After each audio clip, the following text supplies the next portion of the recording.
Great. Good morning. I'm Eric Barassa with the Metropolitan Area Planning Council and also the Vice Chair of the MPO. I don't think David Moeller is with MassDOT is able to join us today, so I will be sharing the meeting. And if he returns, then he will take over. So I will start by reading the notice of non-discrimination. You're invited to participate in our transportation planning process, regardless of your race, color, national origin, including limited English proficiency, religion, creed, gender, ancestry, ethnicity, disability, age, sex, sexual orientation, gender identity or expression, veteran status, or background. Our virtual meeting guidelines. All participants will join the meeting with muted microphones. Please rename yourself to include your first name, last name, and affiliation. After the roll call, board members may mute and unmute themselves. Always remain muted unless actively speaking. To participate in the discussion, please select the raised hand function.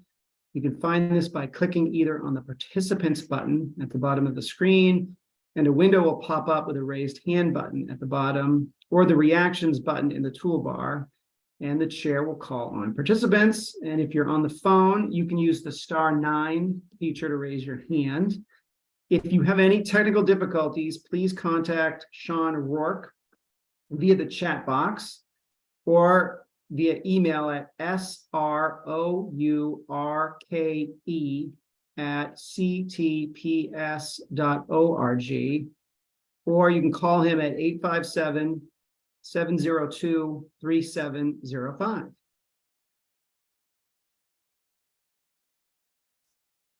And here is our accessibility statement.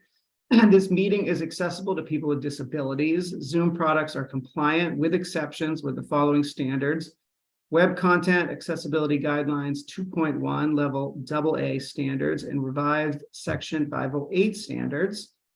Again, if you require any additional accommodations in order to participate fully in this meeting, contact Sean Rourke, MPO staff at srourke@ctps.org or 857-702-3705. So let's start with the introductions. Again, I'm Eric Barassa. I am the Transportation Director with the Metropolitan Area Planning Council and the Vice Chair of the MPO, and I will be chairing the meeting today. I'll take the attendance. Is there anybody representing MassDOT seat 1? Good morning, John Bouchard, representing Highway Administrator Jonathan Gulliver, present. John Bouchard, are you representing MassDOT seat 1 or seat 2? I represent seat 1. Okay, thank you. MassDOT seat 2?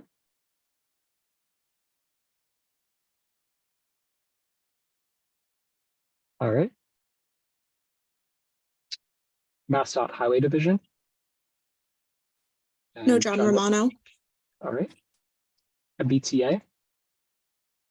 Julian Linnell, representing General Managing. All right, thank you. Massport? I do not see Sarah Lee. All right. MAPC? Eric Barassa, I'm here. Thank you. MBTA Advisory Board?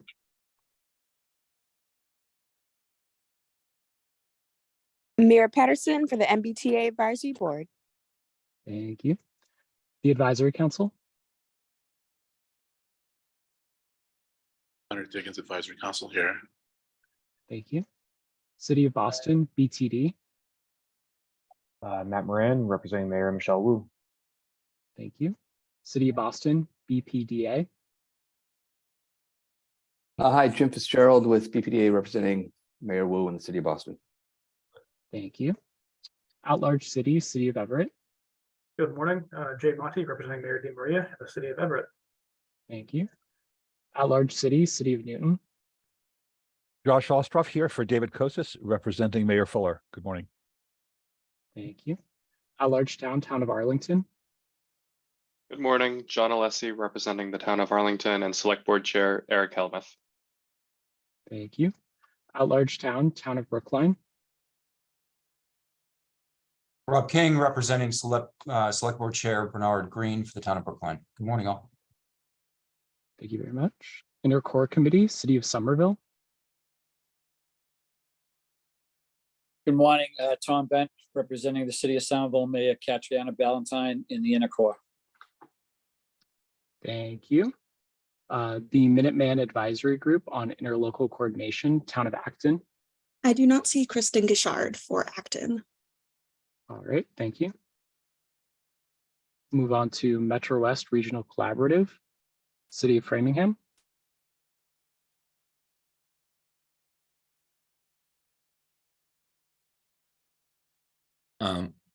Eric Johnson, City of Framingham Metro West Regional Collaborative.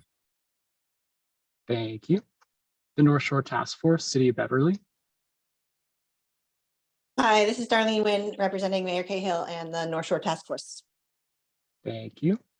The North Suburban Planning Council, Town of Burlington. I do not see Melissa Tintopolis. All right. The South Shore Coalition, Town of Hull. I also do not see any representatives from Hull. All right. The Southwest Advisory Planning Committee, Town of Medway. Peter Pelletier, Town of Medway. Thank you very much. And the Three Rivers Interlocal Council, Town of Norwood / Neponset River Regional Chamber. Good morning, Tom O'Rourke from the Town of Norwood, representing the Trick Subregion. All right. And with that, I'd just like to also clarify that John Bouchard is actually representing MassDOT Seat 2 today. And with that, that is the role, Mr. Chair. Wonderful. So we will skip the chair's report today and go to the executive director's report. Thanks, Eric, and hello, everyone. Go to the next slide, please. I have a relatively brief report today, but I want to provide some staffing updates, an engagement update, and as always, just quickly touch on what's up for today and for next meeting. So we have had an offer accepted for a transportation planner in the multimodal planning and design group, who will have a focus on freight planning. So that's exciting. More news to come on that new hire. And then we continue to have a number of open positions with some new ones added. So we continue to interview for the manager of MPO activities, a senior transportation planner in the multimodal planning and design team, a data collector, and a principal analyst who can support travel demand modeling work. So if you have any leads or ideas on any of those positions, please do let us know. And please use your networks to help us share the opportunities for these positions. And there are also two brand new positions, which are actually newly defined positions for the agency that we have recently posted. One is a transportation policy analyst that would join our policy and planning team, and also a new public engagement coordinator role to supplement the work that our communications engagement team are currently doing and will do in the future. Next slide, please. So if you'll recall, a few weeks ago, I talked about kind of a unique event, a best practices peer exchange about community engagement that was hosted by FHWA and UPC. So I have another kind of nice highlight of an interesting workshop or activity that we were able to engage in. So this was a workshop on equity in transportation hosted by Volpe on behalf of U.S. Department of Transportation. And it was about getting best practices input on how to integrate equity into transportation planning. And they will be working, USDOT will be working to include this in a guide that they're developing for MPOs and state DOTs. So at this workshop, along with MassDOT staff, representatives from MPOs and also other state DOTs in Minnesota and California, we presented on recent efforts to build equity into our public engagement. So an example of that is the MPO study, like access to Blue Hills, how we've been scoring equity in our TIP projects, and other ways that we've been incorporating equity more deeply into our work. So over the two-day workshop, we shared things that have worked, challenges that persist, and particularly those are around accessing good data and how to bring underrepresented voices to the table. And we discussed opportunities for USDOT to help address those challenges and ways that we can work better together as MPOs and states to develop more consistent approaches to advancing equity. It's a very exciting and interesting opportunity and workshop. And then I also wanted to highlight that staff of the MPO participated in an interest group, one of the AMPO's interest groups on core products around best practices of MPO TIP and Mass DOT or DOT, sorry, just Department of Transportation STIP project integration. So if you have questions about those events, please don't hesitate to reach out. One more item I have that's not actually on the slide is about the elections that are coming up. Hopefully you have seen that both from the MPO staff, but also from MAPC should have seen emails about information, linking to information about the elections, and that's available on the website, and it's just now also been posted in the chat. So please remember to access that information. Next slide.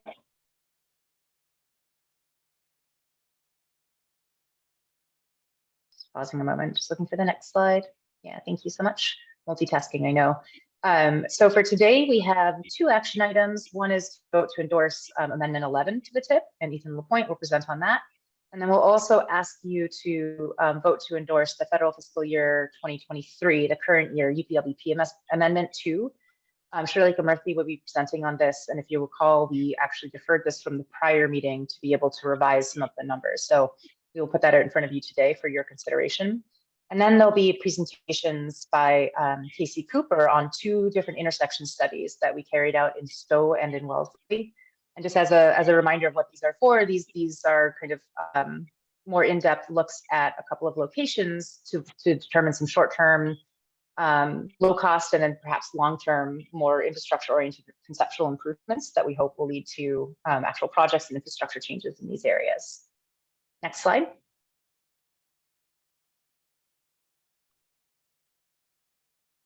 Maybe it's a little bit slow to advance. I'll just say that for the next meetings, we are still considering canceling the September 7th meeting. We haven't made that call quite yet, so please keep an eye out for communication from us on the September 7th meeting. And we will meet on September 21st. And some of the items for that day could include some of the kind of wrap-ups of the studies that we've been doing over the federal fiscal year.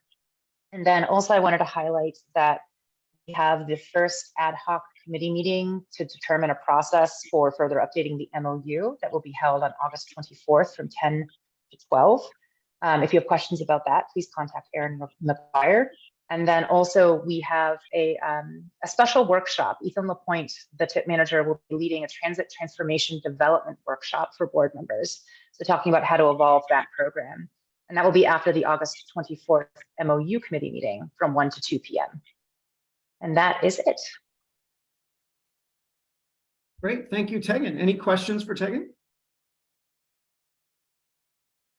Okay, seeing none. Are there any public comments today? I'm not seeing any. As always, if a member of the public wants to make a comment during anything over the course of the agenda, just raise your hand and we will get to you after MPO members have had a chance to discuss.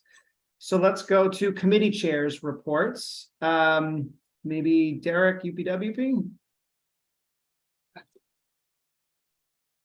Yep, great. Thank you, Mr. Chair. I just wanted to let everyone know that the UPWP committee met yesterday and discussed the second amendment to the Unified Planning Work Program that Tegan mentioned in her report, which is an action item for today. The committee recommended that the MPO endorse the changes and also waive the comment period for those due to the somewhat time-sensitive nature of the changes and staff wanting to get those in place as soon as possible. So Srelka will mention more about that later, but just wanted to let folks know that the committee did meet and recommended endorsement. And future meeting date is to be determined, but be reaching out when the next meeting is scheduled. So thank you. Great, thanks, Derek. And Jay. Thank you, Mr. Chair. The Congestion Management Committee met this morning and discussed the MPO's work on looking at congestion pricing, and it presented some case studies from other parts of the region, but also set the table to, I think, start to have a discussion over the next year about goals and how we wish to see roadway pricing potentially being included in future LRTPs and other documents that the MPO works on. So for that to kind of resurface for the full committee over the next few months at some point, and solicit everybody's input. Thank you. That's great. Thank you for that update. Let's see, and we will go to the Regional Transportation Advisory Committee report. Len? Thank you, Mr. Chair. I just want to echo, on what Jay said. The meeting this morning was really good. If you have a chance to read the report, it's really a good read. But anyways, for the advisory council, we did not have a meeting this August. This month, took the month off. We're going to have our next meeting is going to be on the 13th of September. Second Wednesday of the month.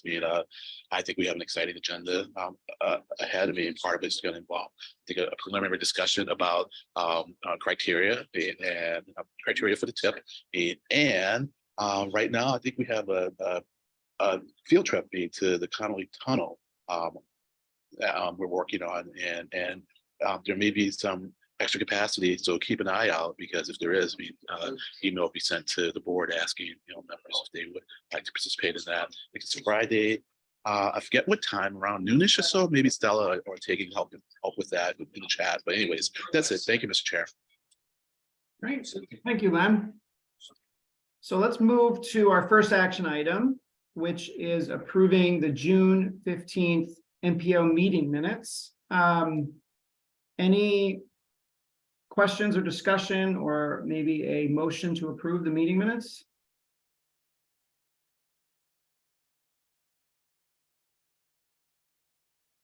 Not everybody at once. Matt Moran. Thank you, Mr. Chair. Motion to approve the meeting minutes. Great. Amira Patterson. I will second that motion, Mr. Chair. Great. I don't see any hands raised for discussion, so can we call the roll? Of course. All right, John Bouchard, John Bouchard, yes.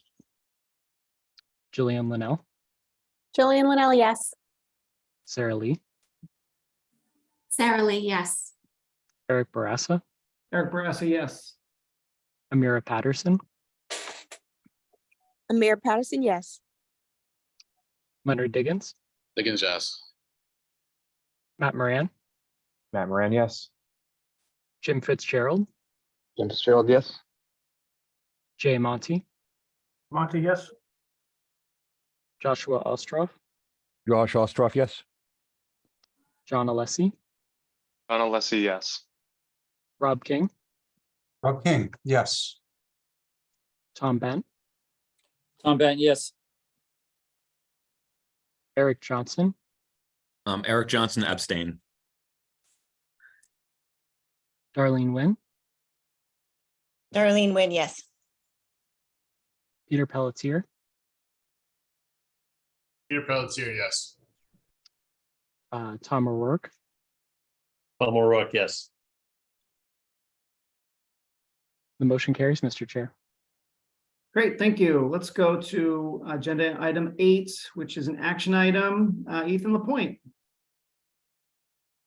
Thank you, Mr. Chair, and good morning, everybody. My name is Ethan Lapointe. I'm the Transportation Improvement Program Manager with the Boston Region MPO. The purpose of this presentation today is to review the contents of Amendment 11 to the federal fiscal years 2023 to 27 TIP with a vote to endorse Amendment 11 following its 21-day public comment period, which has already transpired. If we can go on to the next slide, please.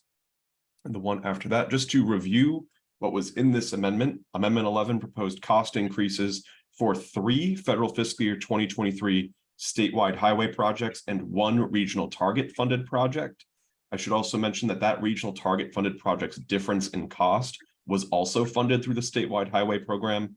It also programmed 2 design earmarks in Marblehead for the Border to Boston Trail and also the Beacon Street bridle path in Brookline.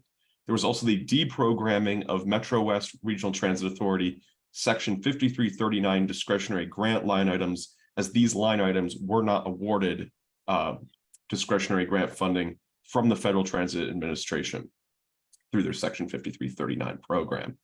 With that, if we can move on to the next slide to cover the public comment summary for this amendment. The comment period lasted for 21 days here from July 21st to August 11th, 2023. There was 1 comment received from the 495 Metro West Partnership in the form of a letter, which has been attached to the meeting calendar. The comment overall was supportive of the changes included in the amendment and requested that Metro West RTA projects that were deprogrammed here due to a lack of capital funding were considered for other funding avenues. Staff are actively working with the Metro West RTA in order to identify what some of those avenues may be for these projects. With that, if we can go on to the next slide, staff are requesting that the board votes to endorse Amendment 11 following that 21-day public comment period. I think with that, I'd be open to discussion. Yeah, let's go to questions. Josh Ostroff. Just a motion to approve when we're ready. Okay, thank you. Any additional or any questions about this? Doesn't look like any. Can I have someone to second Josh's motion? Rob King. Happy to second that, Mr. Chairman. Okay, thank you. Yeah, Logan, let's do the roll call. Of course. John Bouchard, John Bouchard, yes. Jillian Linnell, Jillian Linnell, yes. Sarah Lee, Sarah Lee, yes. Eric Barassa, Eric Barassa, yes. Mira Patterson, Amira Patterson, yes. Leonard Diggins, Yes. Matt Moran,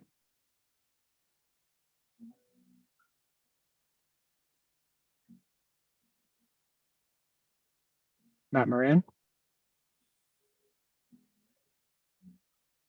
All right, Jim Fitzgerald,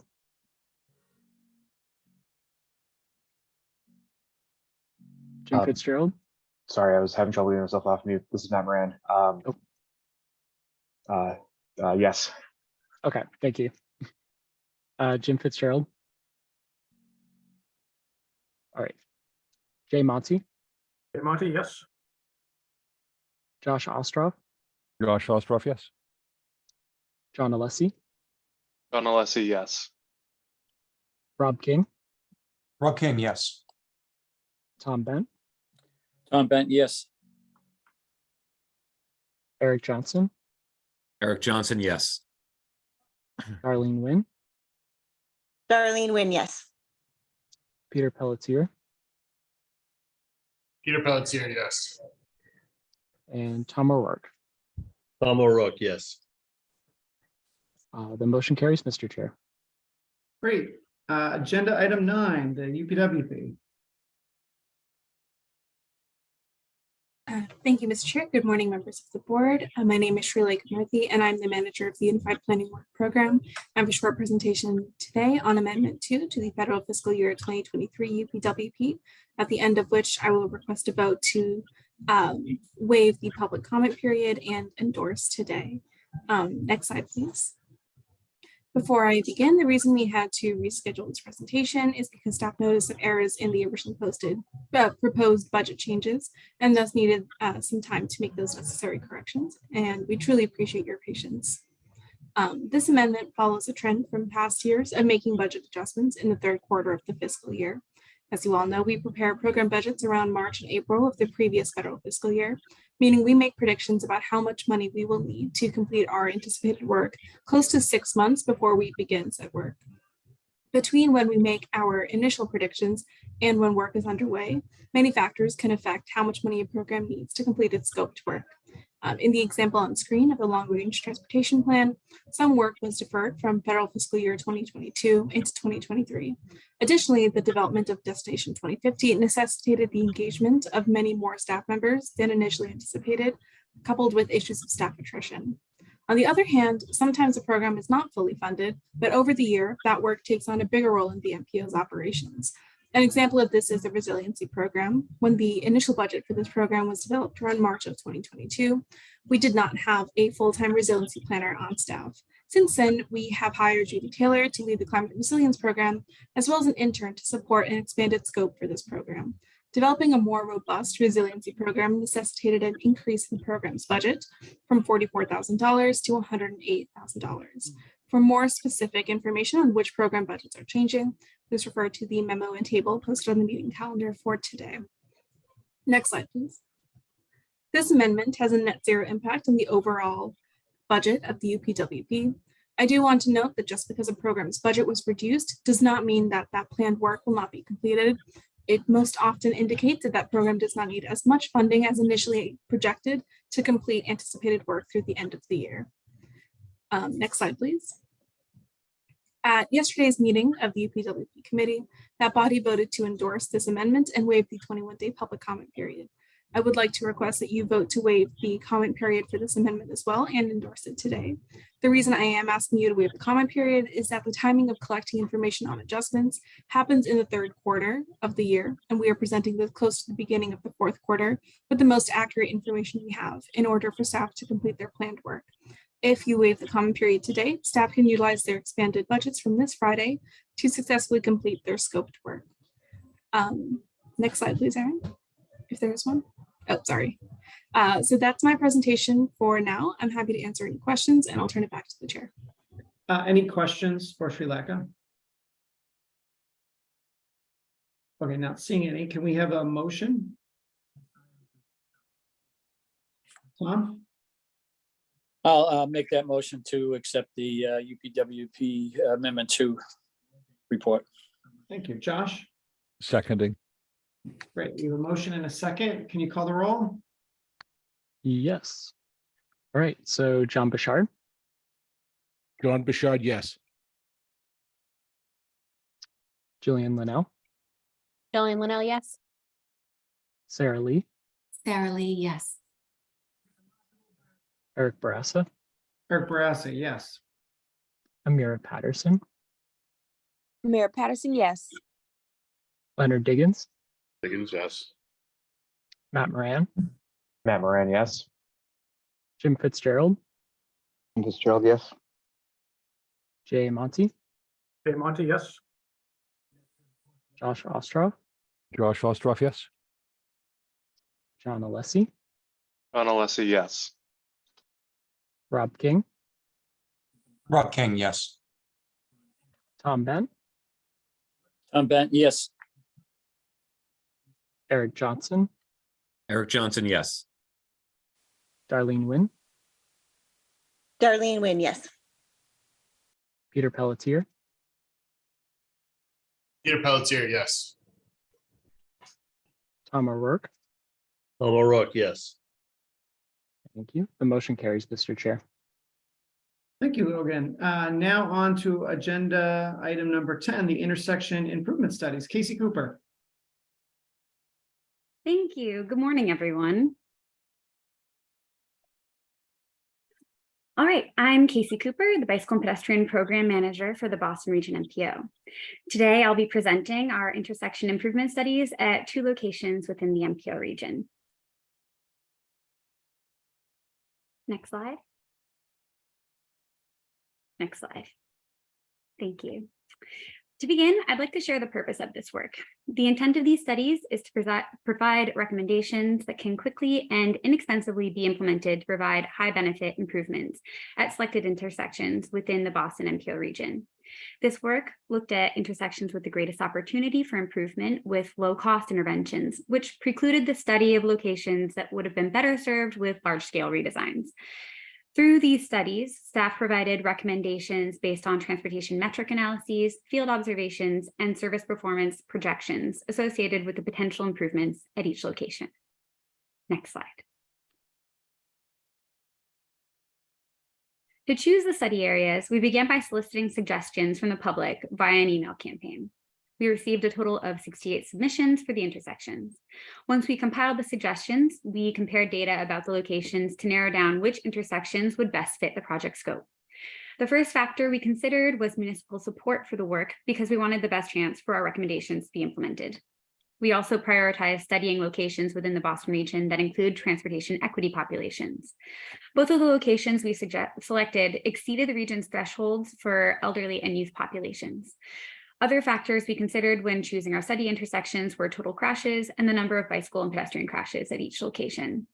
We also looked at whether locations fell within Highway Safety Improvement Program or HSIP crash clusters. Finally, once we narrowed down our potential intersections, we visited the locations virtually via Google Street View to determine which locations appeared as though they would benefit the most from low-cost improvements. Next slide. This process helped us identify the two locations I'm presenting today: the intersection of Route 117 and Route 62 in Stowe, also known as the intersection of Great Road, Gleasondale Road, and Library Hill Road, and the Weston Road and Linden Street intersection in Wellesley. Next slide. The process we followed for each intersection study began with documenting existing conditions. The natural next step was identifying issues and concerns, followed by assessments of each intersection for people walking and bicycling using our report cards. This was followed by crash and traffic analyses, after which we were able to provide improvement recommendations. Next slide. The first intersection I'll be presenting is Route 117 and Route 62 in Stowe. This graphic shows Stowe and the study area's location relative to Boston and their placement within the within the MPO region. Next slide. This image shows that Route 117 travels east-west along Great Road, while Route 62 travels north-south along Gleasondale Road, the intersection's southern leg, then turns and travels east-west along Great Road to the east of the intersection. Library Hill Road, the north intersection leg, is not a state route. The intersection is located within the civic center of Stowe and features many uses within walking distance. Several community destinations are located north of Great Road, including Randall Library, the Children's Horizons Preschool, and the First Parish Church of Stowe and Acton, all on the northeastern intersection corner. Northwest of Randall Library is Center School, Stowe's elementary school for kindergarten through 5th grade. The school is within a quarter mile of the study intersection, making Randall Library a popular after-school destination. You can't see the school on this image, but it's right out of the view. The location of the study area within Stowe contributes to one of the most significant characteristics of this intersection. Next slide. It is the most heavily trafficked intersection in Stowe. The fact that there are planned developments within the general area is only expected to increase volumes further. When the town of Stowe approached us, they mentioned concerns about signal timing and also shared that there is interest in adding a left turn lane to Library Hill Road's intersection approach. Next slide. In this image, you can see the northern intersection leg has one wide approach lane on the left. Each of the other intersection legs feature 2 approach lanes. Stowe asked us to explore the impact of adding a protected left turning movement, which would save through travel and right turns for their own separate lane. Next slide. Stowe staff also mentioned an interest in converting Common Road to a one-way street. Next slide. Common Road is the diagonal street highlighted in this image. It provides access to Randall Library, Children's Horizons Preschool, and the church. Next slide. The proximity of the study intersection to several destinations for children is particularly concerning when evaluating the condition of the pedestrian environment. The intersection does not include pedestrian signals, and several curb ramps, crosswalks, sidewalks, and pedestrian detectable warning strips are missing. Next slide. As a reminder, this slide highlights locations of Center School, the Stowe's elementary school, Randall Library, Children's Horizons Preschool, and the First Parish Church of Stowe and Acton. Next slide. This image of the intersection's northwest corner shows a pedestrian detectable warning strip that leads onto Great Road at a location without a painted crosswalk. Randall Library is the brick building that can be seen in the background. Next slide. This image provides a different perspective of the same pedestrian detectable warning strip without a painted crosswalk. Next slide. This image shows the alternate Great Road crossing. This leg includes a painted crosswalk, but the southern end of the crossing leads directly into landscaping on the perimeter of the gas station parking lot that's on the southwestern corner of the intersection. This corner is in need of a curb ramp, pedestrian detectable warning strips, and a sidewalk. Next slide. The southern leg of the intersection, the Gleasondale Road crossing, features a very long crosswalk with an eastern end that leads to a steep curb and narrow sidewalk made of pavement. Next slide. This image shows a different perspective of the long Gleasondale Road crosswalk. Here we are looking east along Great Road. Next slide. Finally, the Stowe intersection does not include bicycle facilities. Next slide. As can be seen in this final picture of the location. Next slide. Given the listed issues and concerns, we analyzed traffic operations and came up with these short-term recommendations to improve the Route 117 and Route 62 intersection in Stowe. Next slide. Our first recommendation is to optimize signal timing, which we outline in the study memo. Our next recommendation is to make Common Road a one-way street. You can go back to the previous slide just to illustrate this part. Thank you so much. Traveling only in a northwest direction from Great Road to Library Hill Road.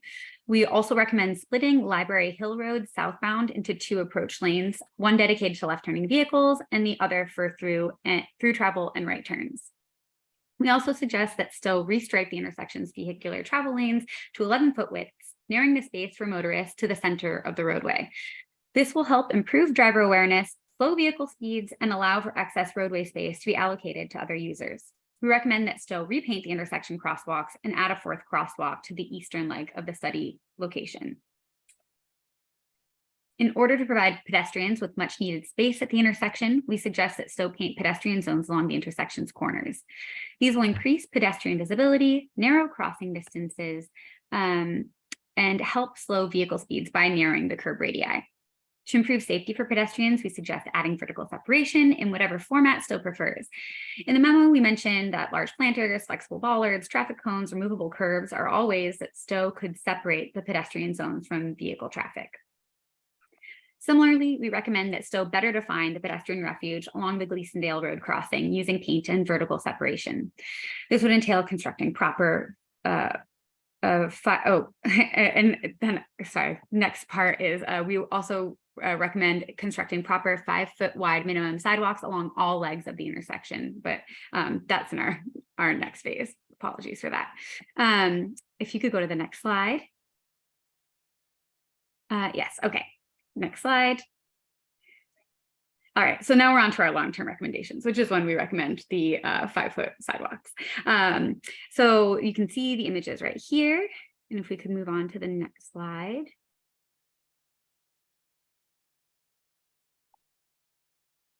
Okay, so with, 1 second, I've lost my place, apologies. Okay, as I mentioned previously, we recommend that Stowe construct proper sidewalks along the intersection with a minimum 5-foot width. And these should be paired with curb ramps and pedestrian detectable warning strips for each intersection crossing. We also recommend that Stowe install audible vibro-tactile pedestrian signals with countdown displays for the intersection. This would also require adding a pedestrian phase to the intersection signal timing. Finally, we suggest that Stowe work to improve the municipality's bicycle network in the hope that bicycle facilities may one day be added to the study intersection as part of connected and continuous bicycle accommodations along the roadways. Okay, next slide. Thank you.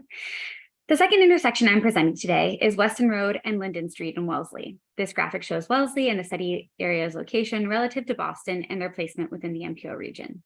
Next slide.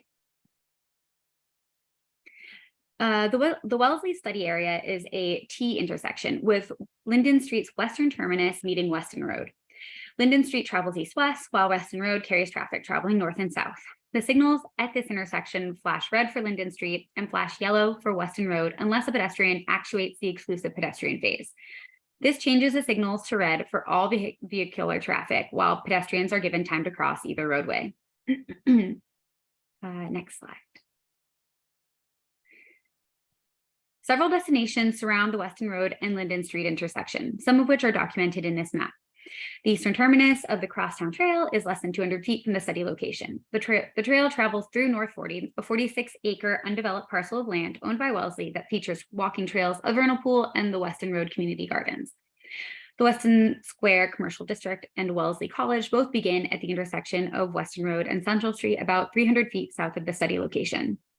Finally, Wellesley Square location, which serves the Framingham-Worcester commuter rail line, is located 0.3 miles east of the study intersection. Next slide.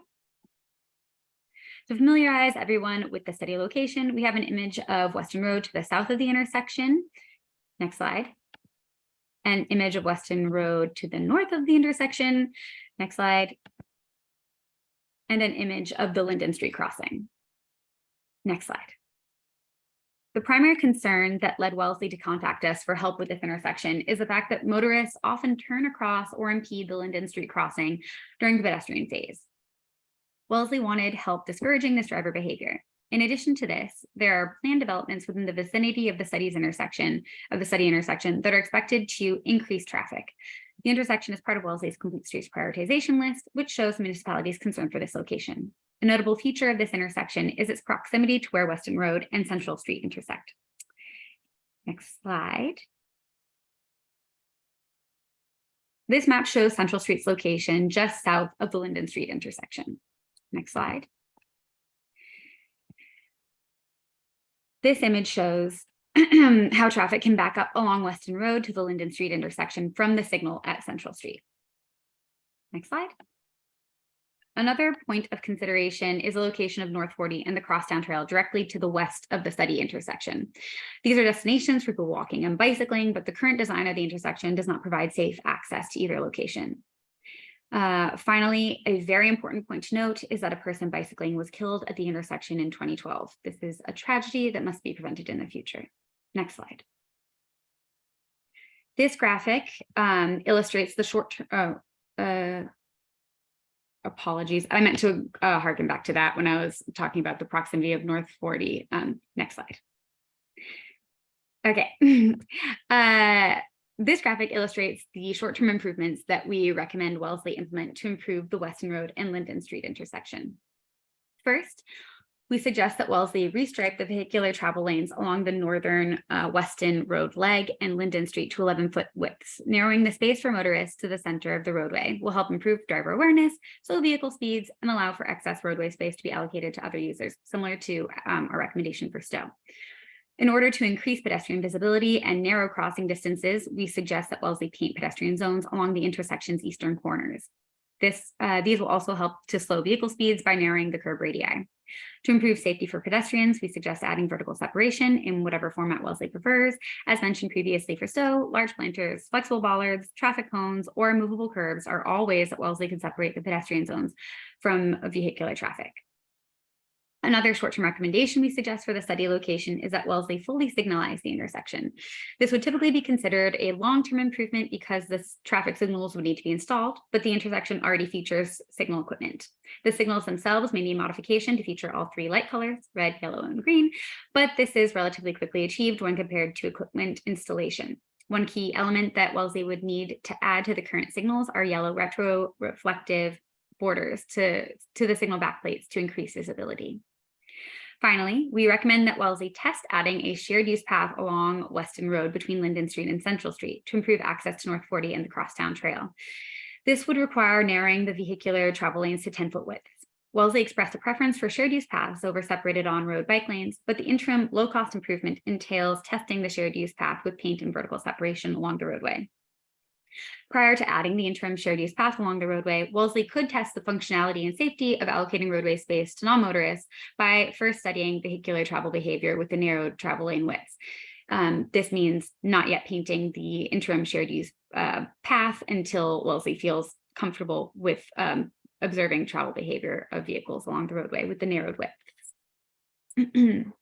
There are two important components for the success of the shared use path: the addition of a bike box to Weston Road's northbound approach to increase cyclist visibility and facilitate left turns for people bicycling, especially those turning to North 40 and the Crosstown Trail, and the addition of wayfinding signage to inform users of the shared use path terminus and to help people walking and bicycling find North 40 and the Crosstown Trail. Next slide. Our first long-term recommendation for Wellesley is that the town actuate the Linden Street and Weston Road signals. The signals should also be coordinated with the signals at the Central Street intersection. Yes, thank you. Sorry, I skipped over the short-term recommendation page, so thank you for going to the long-term recommendations. We also recommend that Wellesley formalize the painted bicycle and pedestrian quick build facilities by adding concrete sidewalks with curbing and vertically separated paved shared use path. Finally, we suggest the consideration of additional countermeasures to slow vehicle travel speeds, such as raised crosswalks, chicanes, and lane shifts, although Wellesley has expressed a preference to avoid vertical countermeasures due to noise concerns. Finally, next slide. This image shows the north intersection leg. One last point that I would like to make about this location is that Wellesley has expressed an interest in converting this portion of the intersection to 3 lanes. It's currently 2 lanes by adding an additional approach lane, one that would be dedicated to left turns onto Linden Street. Currently, the roadway measures 26 feet wide, so Wellesley would need to expand the roadway in order to add another travel lane. They would need a minimum of 30 feet. And while doing this, we suggest that Wellesley does look into the possibility of expanding space for bicycle and pedestrian travel, extending the shared use path northbound as well, if possible, if they're already expanding the roadway. All right, and that's it. Thank you. Any questions? Yeah, questions for Casey? Rob King? First, Casey, fantastic presentation. My question is, just because I haven't been on the MPO for very long, relate to the history of this a little bit. So maybe you have the answers, maybe you don't, but it looks like it was initiated in 2014. 35 locations were evaluated. This is going to potentially address 2. So I guess my main question is, just as an MPO member, I think we should be doing more of this. How do we either accomplish that, or how does the MPO advocate to make those funds available for more of this through the staff, or more of this at the local level? Yes. Okay. So the project from 2014 was a bit of a different type of project. There was a contractor that went out and essentially went to these locations. And so it was a much bigger budget, and they actually retimed signals. It was a different type of project, but the basics of looking at the intersections and providing recommendations started out the same. This project was kind of a jumpstart of looking at intersections again, essentially. And the intent was to start hopefully looking at intersections consecutively over the years. We now have more of a multimodal type of work product in our UPWP, within which these types of intersection studies can be included. So even though this particular UPWP project has now been completed, hopefully we'll be able to continue looking at intersections throughout the MPO region and providing these types of recommendations. But then that would also need to be balanced with other work that is funded through that multimodal program. Thank you so much. Yeah, no problem. Great. Len Diggins. Yes, I want to say great work also. I mean, you do a 400-page 2-document drop in mid-August. And granted, a lot of it was appendices. Still, there was like a good 70 good pages of narrative. That was really good narrative. And I just really want to applaud the selection of the projects, because they both have a housing component to them. And as an MPO, we want to support development of more housing, and the one in Wellesley even has a good transit element to it, in that it can connect to the commuter rail. And I really appreciate the recommendation that we extend the bike facilities past those intersections in order to create more connectivity. In the case of Wellesley, to get to the commuter rail. In the case of Stowe, apparently it is a destination for cyclists. So I really appreciate that recommendation and the proactive nature in Stowe, because even though there hasn't been any accidents involving pedestrians, you do indicate me that there are no pedestrians, and maybe having it be a safer area might encourage more people to walk, especially kids walking to school in that area. So yeah, really good study, and I'm happy to see my outstanding, amazing colleague from the advisory board, MTA advisory board here, Coletta Frank from Wellesley, because I was going to send her an email about this. So I'm really going to be interested in finding out what she thinks about this. So good work. Thank you. Thank you. Thank you, Len. Judge Ostroff. Thank you, Eric, and great work, Casey. Sorry if I missed this, but in terms of funding, the memo suggests that there may be funding sources, but these just seem like perfect to tee up for a complete streets grants. So I'm curious to know where if this goes, this seems like this would be great supporting documentation for, grant application on October 1st, I think is the next round of funding. Of course, that's for the municipality to decide, but if these are on their prioritization plan, then seems nicely teed up, assuming it's coming in at less than 400,000 or that. Yeah, that is the hope with these studies, is to really facilitate the implementation of these suggestions. And as I mentioned before, wanting to make sure that we had municipal buy-in when we selected the locations. Hopefully, fingers crossed, they do actually want to invest in these facilities. Should be amazing. Great. Yep. And as I can't say I've been through the Stowe intersection, but regularly travel the Linden and Weston Road, and to have coffee with Colette. Oh, hi Colette. Or whatever. So yeah, but interested in what's the utility of this from the municipal perspective. So I yield the remainder of my time. Well, let me go to Tom, and then we'll go to Colette. Tom. Thanks, Eric. Again, great presentation, Casey. I did hear that both projects are going to have planned developments. Do you know if the either Stowe or Wellesley have been talking to those developers about exactions from them to help fund some of these improvements that obviously will improve their developments? I'm actually not aware of that. They both did inform me of the plan development, so I'm assuming that they're in communication with these. But then again, these documents have only just been published, so maybe they didn't even have these facilities on their radar necessarily. So they've seen the documents, so hopefully this will be part of their communications with the developers in the future. Yeah, if you could find that out, I'd be interested in that, because I know, part of what the MPO has talked about, and the state's talked about, is, trying to include these development partners into paying for some of these improvements that are, especially if they're going to improve the accessibility to their developments. But thank you. Yeah, absolutely. Colette.